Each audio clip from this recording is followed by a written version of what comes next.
오늘 함께 하나님 말씀 보겠습니다. 함께 볼 하나님 말씀은 누가복음 2장 1절부터 14절까지의 말씀입니다. 누가복음 2장 1절부터 14절까지의 말씀, 제가 가지고 있는 성경으로는 신약성경 89면에 있습니다. 누가복음 2장 1절부터 14절 말씀 한 절씩 교독하겠습니다. 제가 먼저 읽습니다. 그때 가이사 아구스도가 영을 내려 천하로 다 호족하라 하였으니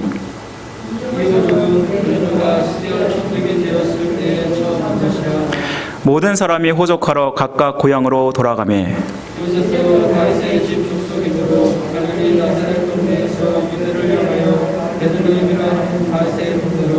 그 약혼한 마리아와 함께 호족하러 올라가니 마리아가 이미 잉태하였더라. 첫 아들을 낳아 강보로 싸서 구유에 누였으니 이는 여관에 있을 곳이 없음이로라.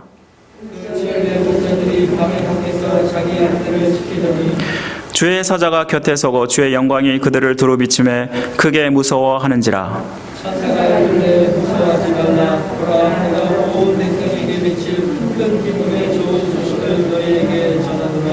오늘 다윗의 동네에 너희를 위하여 구주가 나셨으니 곧 그리스도 주시니라.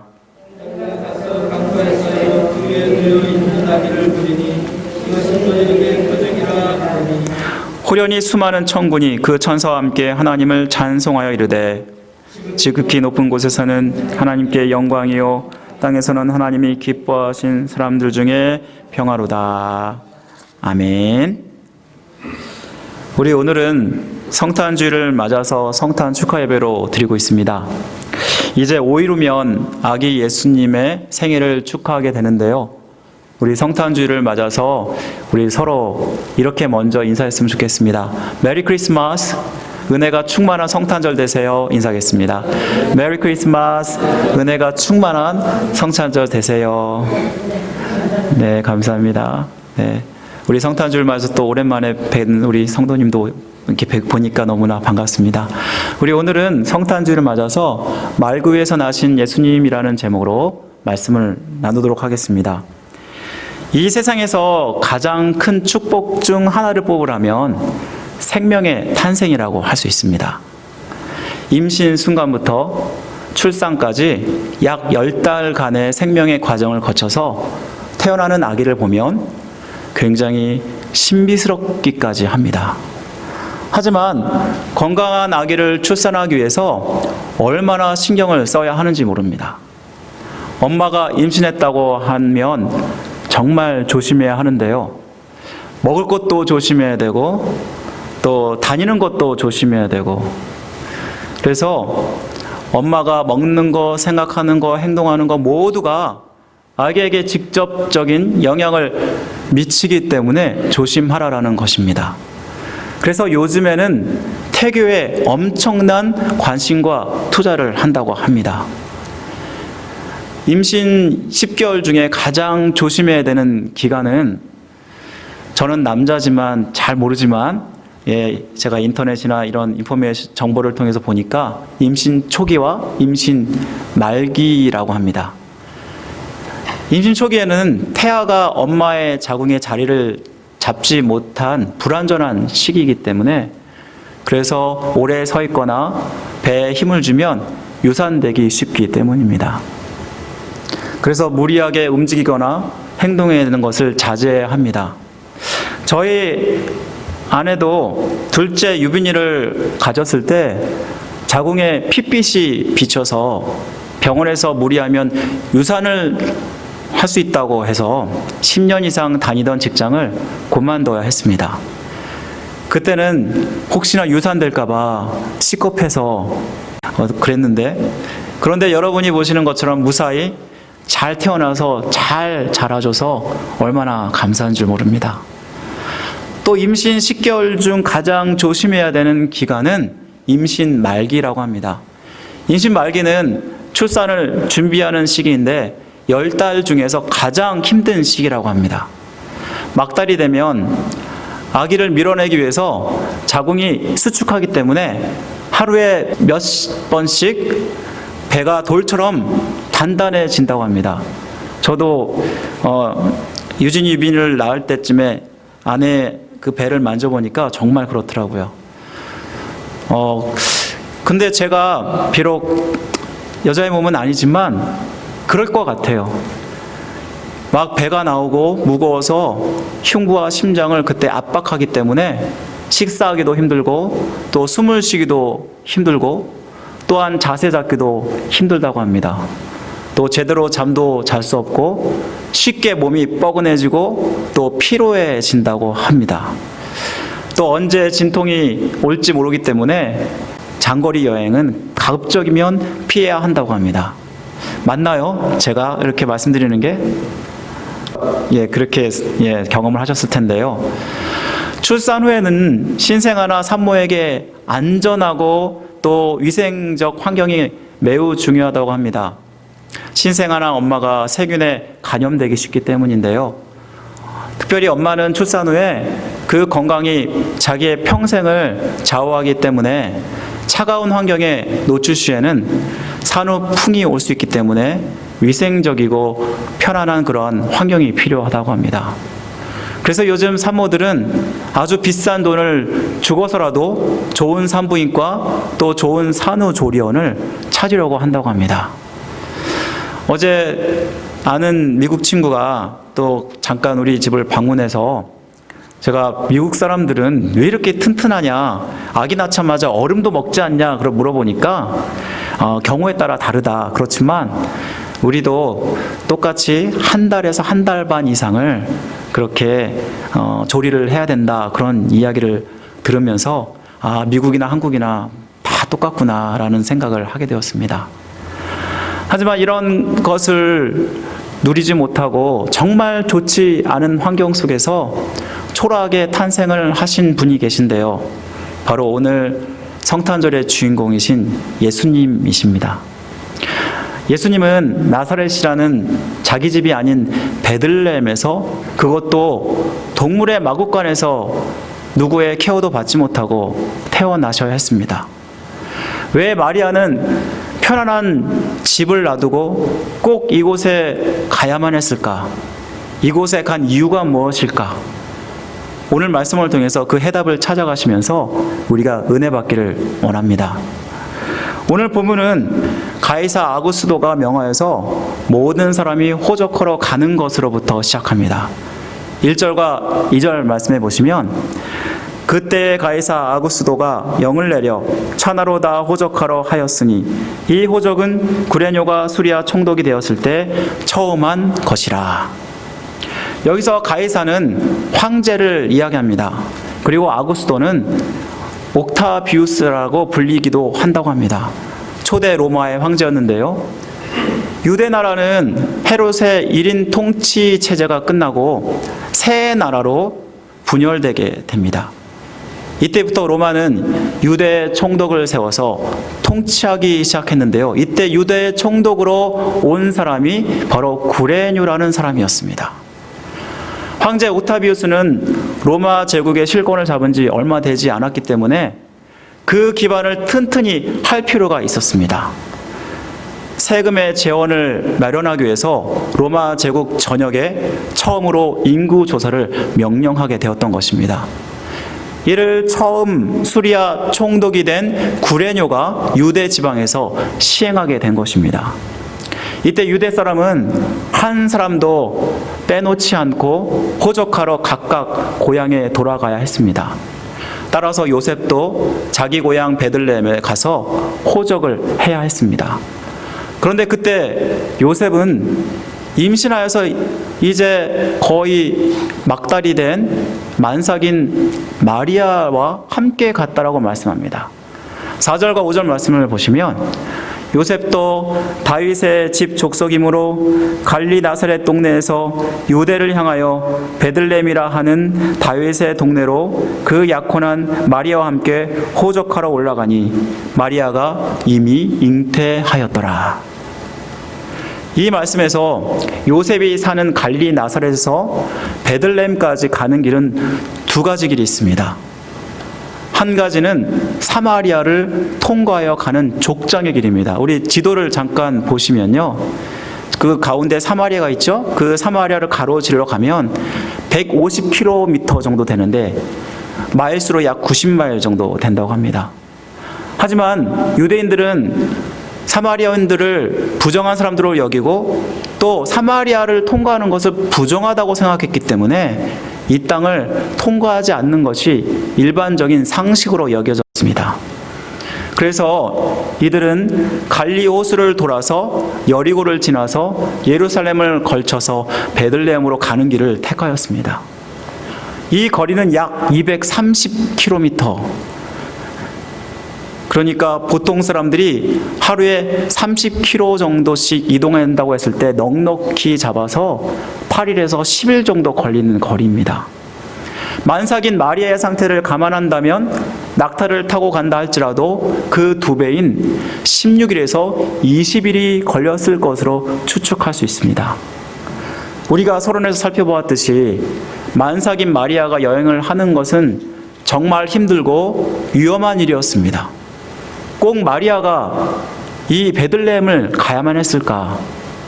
사실 당시에 호적을 등록하러 가는 것은 반드시 마리아가 따라가지 않아도 되는 것이었습니다. 왜냐하면 당시 총독인 구레뇨가 인구조사를 할 때 가족의 대표인 요셉 혼자만 본적지인 베들레헴에 가서 신고할 수 있었기 때문입니다. 그런데 만삭인 마리아를 왜 꼭 굳이 데려가야만 했을까? 어떤 사람들은 마리아를 보호하기 위해서라고 주장합니다. 당시에 마리아가 14세 정도의 나이가 되었고 결혼 전 임신했기 때문에 혼자 두면 다른 사람들이 해코지 할까봐 요셉이 데려갔다는 주장입니다. 유대 결혼 문화를 잘 몰라서 이런 주장을 하는 것인데요. 약혼 후라도 언제든지 데리고 오면 공식 부부가 될 수 있어서 절대 정죄할 수 없습니다. 요셉은 마리아가 성령으로 잉태되었을 때 그가 해를 당할 것을 염려하여서 그 누구도 모르게 조용히 파혼을 했고 또 꿈에서 천사의 말을 듣고 마태복음 1장 24절에 보면은 천사의 분부대로 그녀를 데려와 아내로 삼았다라고 말씀하고 있습니다. 그럼 이러한 주장은 타당하지 않다라는 것을 우리는 알게 됩니다. 또 어떤 사람들은 예수님의 예언의 성취를 위해서 일부러 데려갔다는 사람이 있습니다. 미가 5장 2절을 말씀을 보시면 베들레헴 에브라다야 너는 유다 족속 중에 작을지라도 이스라엘 다스릴 자가 내게로 나올 것이라 그의 근본은 상고의 영원에 있느니라 라고 말씀합니다. 마리아의 몸을 빌려서 이 땅에 오신 예수님은 BC 700년 전에 미가라는 선지자가 미리 예수님의 나실 것을 예언했는데요. 베들레헴이 아주 작은 촌동네지만 예수님이 나심으로 그 동네가 높아질 것을 예언하는 말씀입니다. 마리아는 이미 이 말씀을 알고 있었고 주님의 약속의 성취를 위해서 마리아가 임신 막달에 비록 힘들고 어렵지만 요셉의 그를 데리고 갔다라는 주장입니다. 하지만 이 예언을 이루려고 하면 요셉과 마리아는 아기를 낳을 거라는 예언을 받자마자 바로 베들레헴에 가서 사는 것이 오히려 나았을 것입니다. 또한 분명히 베들레헴에서 이 아이가 난다는 약속을 이루려면 인구조사와 상관없이 미리 가서 머물러야 했을 것입니다. 그렇게 되면 방도 넉넉히 구하고 굳이 예수님이 마구간에서 태어나지 않으셔도 됐을 것입니다. 혹시 도울 김용옥이라는 그런 사람 아시나요? 그는 한신대를 나와서 하버드대에서 박사학위를 받고 KBS 도울 특강으로 굉장히 유명해진 그런 사람입니다. 그런데 예수님은 이 사람은 예수님의 탄생 기사가 모두 다 허구다라고 주장하는 사람입니다. 그는 완전한 자유주의자고 그리고 자유주의자들의 이야기를 빌어서 성경의 신비스러운 모든 사건들은 다 가짜다. 인간이 만들어낸 거다. 라고 이렇게 이야기합니다.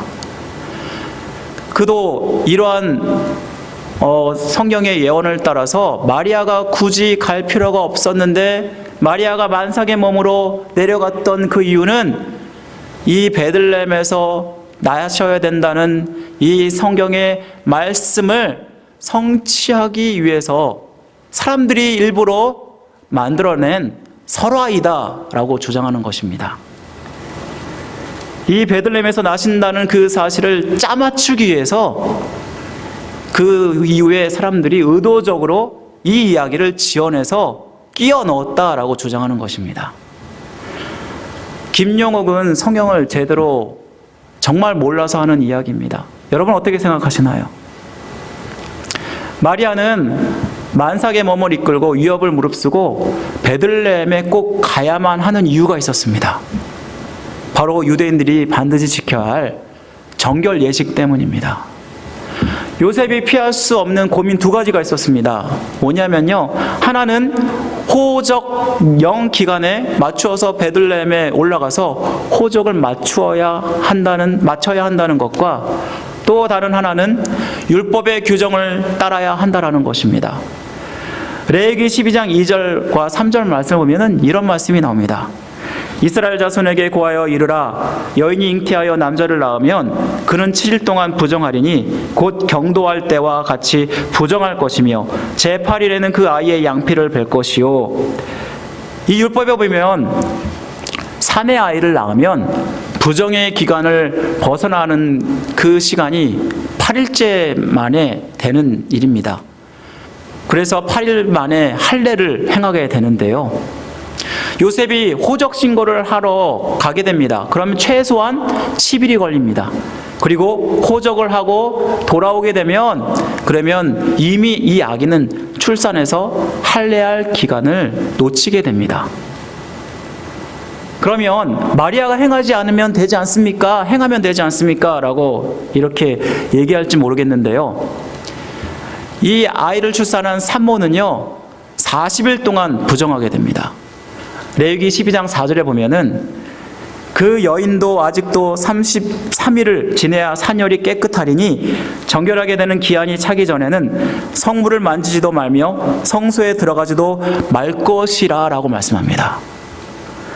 40일 이후에는 이 여인이 부정한 것에서 벗어난다는 의미로 예루살렘 성전에 가서 제사장에게 가서 정결 예식으로 속죄 제사를 의식으로 하게 됩니다. 그런데 베들레헴에서 또한 예루살렘까지의 거리는 10km뿐이 되지 않습니다. 요셉이나 마리아 입장에서 만약 아기를 베들레헴에서 낳는다면 호적 문제도 해결하고 또 8일 만에 할례를 행할 뿐만 아니라 33일 후에는 예루살렘에 가서 정결 예식을 치르는 것도 편했기 때문일 것입니다.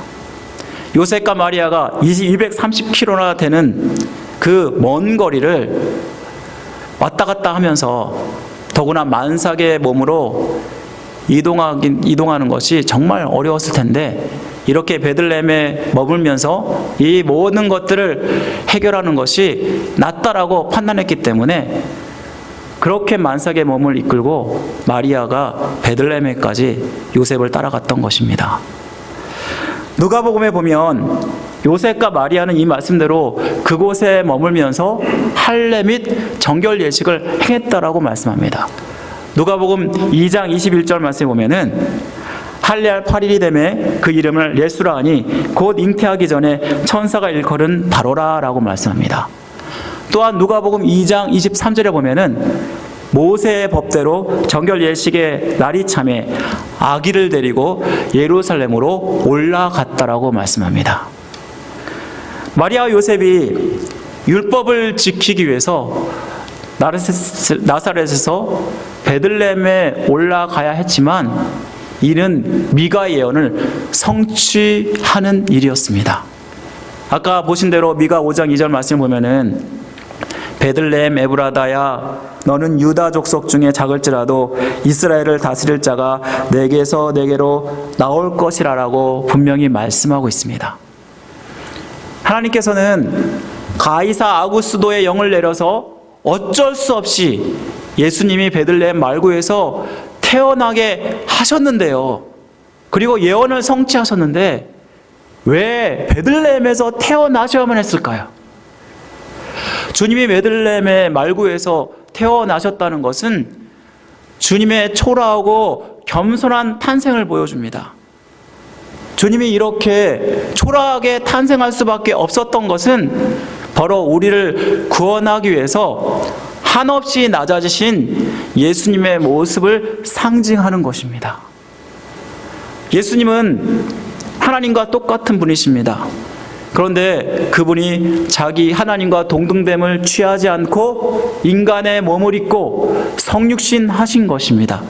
그래서 하나님의 마땅히 가질 영광을 다 버리시고 낮아지셔서 우리를 구원하기 위해서 성육신 하셔야만 했다는 것을 말씀합니다.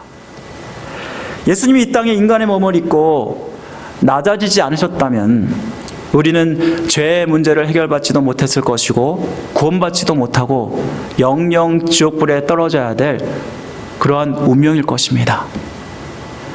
히브리서 9장 22절에 보면은 죄사함은 반드시 피 흘림으로만 가능하다고 말씀합니다.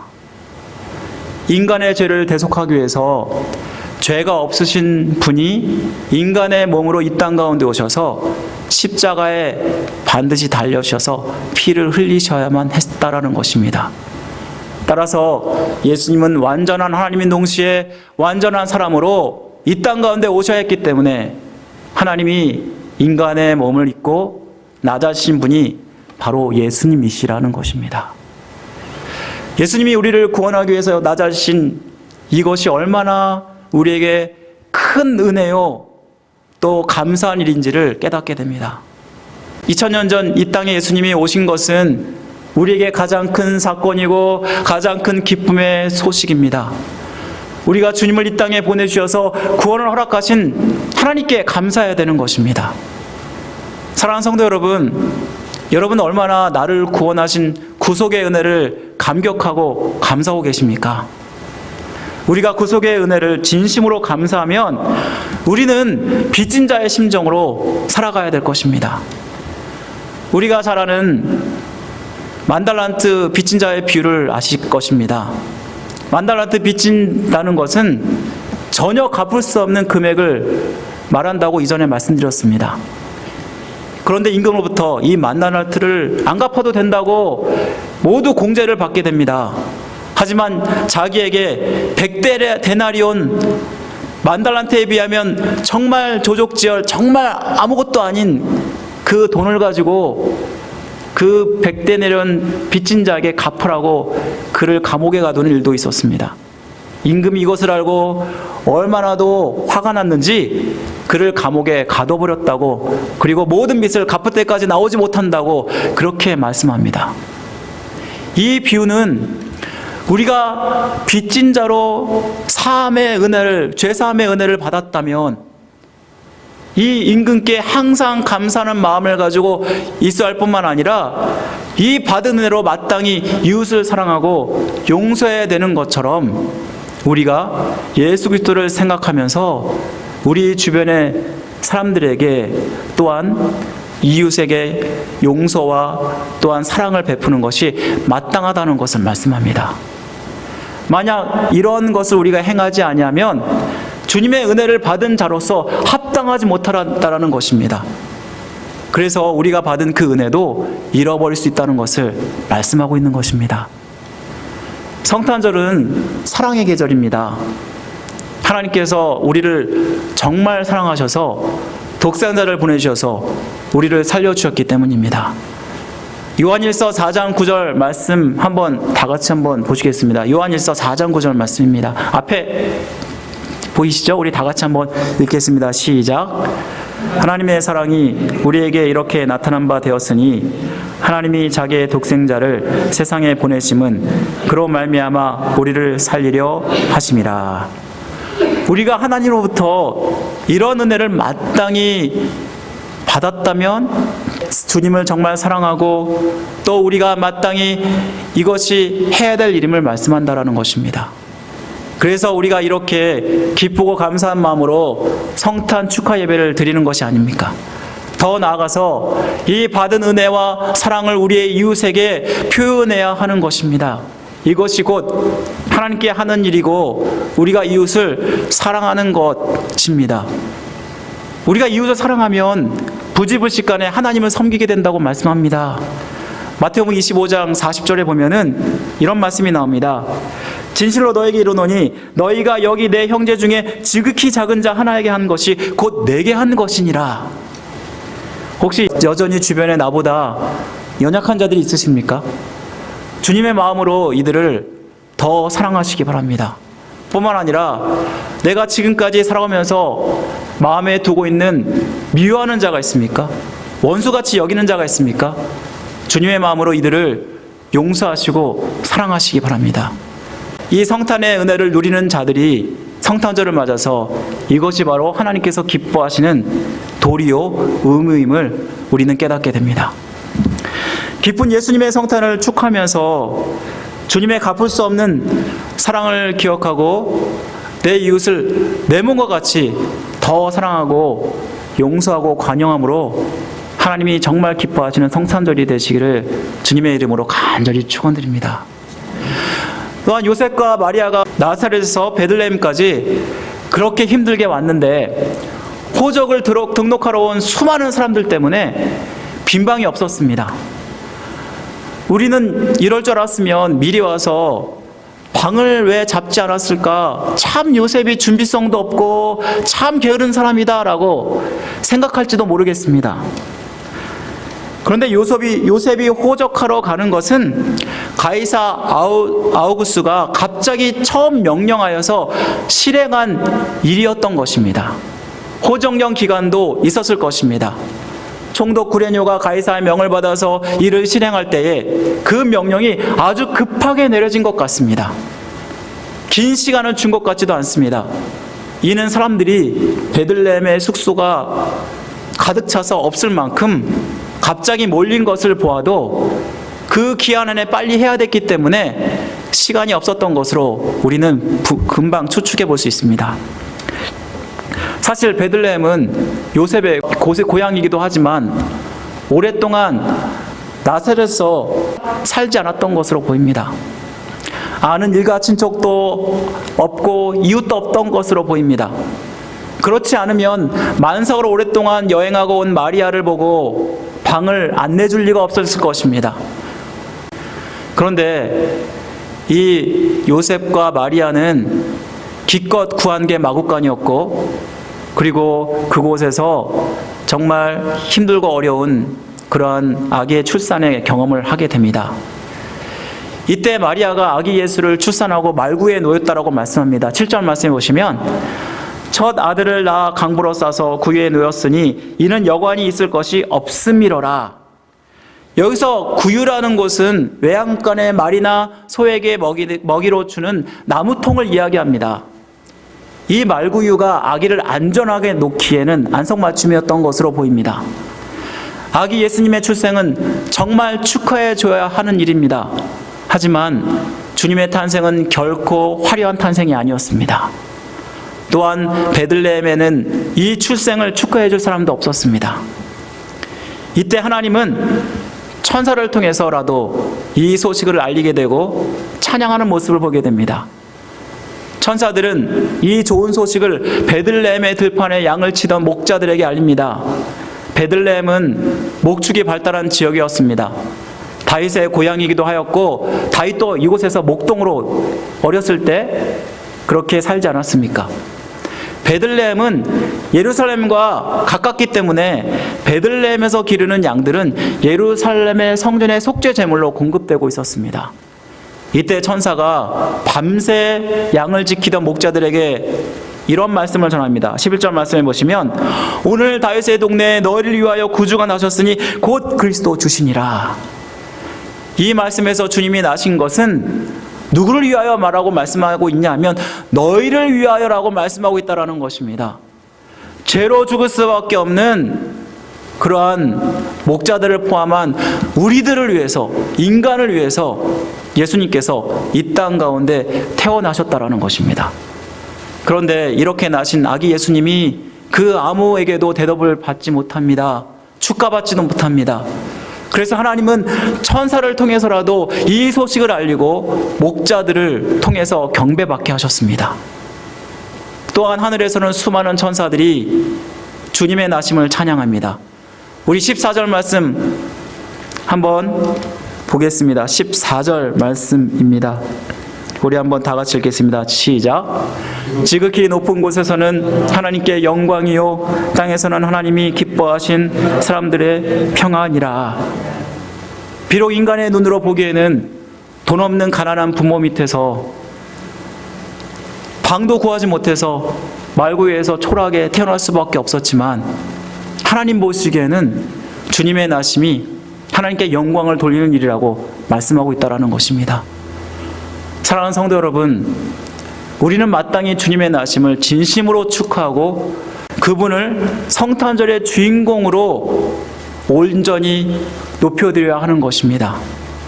안타까운 것은 뭐냐면, 그 당시에 주님을 외면했던 수많은 사람들처럼 바로 우리도 그렇게 주님을 외면하고 있다는 것입니다. 주님이 주인공이 되셔야 되는데 우리가 주인공이 되어서 흥청망청 파티를 즐기고 과소비를 하면서 정신에 팔려 있다는 것입니다.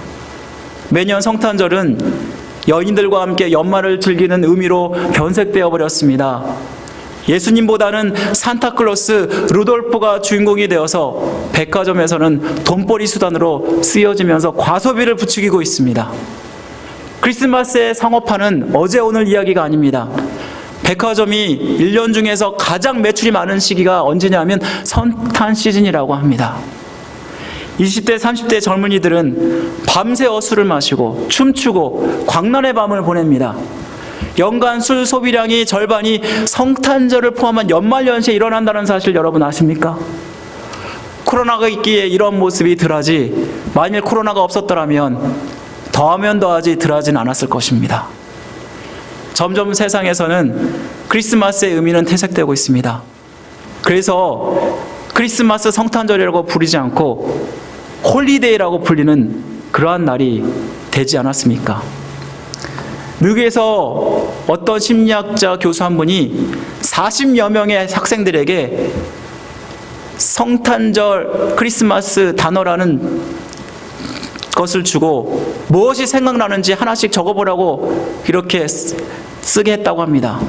그때 사람들이 생각한 것은 가시나무, 선물, 칠면조, 휴일, 캐롤, 산타클로스. 그렇지만 안타깝게도 이 안에는 예수라고 적어낸 사람은 아무도 없었다라는 것입니다. 우리에게 크리스마스는 무엇입니까?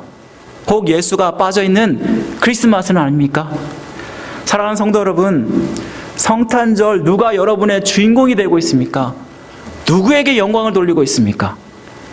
목자들은 천사의 말을 듣고 어떻게 했는지 아십니까? 알려준 대로 마리아와 요셉의 구유에 누인 아기를 찾게 되고 이 일의 연유를 부모님에게 다 얘기했을 뿐 아니라 그들 스스로 천사의 말대로 아기 예수님을 보고 영광을 돌렸다라고 말씀하고 있습니다. 저는 여러분이 천사의 좋은 소식을 듣고 주님께 가서 경배한 목자들처럼 오늘 설교 말씀을 천사의 음성으로 듣고 순종하심으로 말미암아 주님을 경배하는, 그리고 그분만을 높이는 자리에 있기를 간절히 원합니다. 이제 성탄절이 5일뿐이 남지 않았습니다. 우리 교회 주일에 우리가 성탄 축하 예배를 드리고 성탄절 당일에는 가족과 함께 시간을 보내라고 하는 의미에서 성탄절 예배를 드리지 않습니다. 일로 공부로 멀리 떨어져 있던 가족들과 일과 친척들 만나서 교제하고 의미 있는 시간을 보내라고 그렇게 하는 것인데요. 그런데 더 의미 있는 시간이 되기 위해서 제가 여러분 주보 안에 이렇게 가족 예배 순서지를 첨부하였습니다. 저는 가족과 함께 성탄의 의미를 다시 한번 되새기며 하나님께 영광의 예배를 드리시는 그런 시간이 되었으면 합니다. 우리가 매년마다 성탄절을 지키지만 이제부터는 이 성탄절이 우리를 위해 성육신하신 그 주님께 감사하고 이웃을 돌아보고 또 하나님을 온전히 예배함으로 주님을 주인공 되게 하시는 그런 기쁨의 성탄절이 되시기를 주님의 이름으로 간절히 축원드립니다. 다 같이 기도드리겠습니다. 사랑과 내마신 아버지 감사합니다. 오늘 말씀을 통해서 하나님께서 이 땅 가운데 태어나신 것은 비록 하나님이시지만 너무나 초라한 그러한 탄생이었음을 우리가 살펴보았습니다.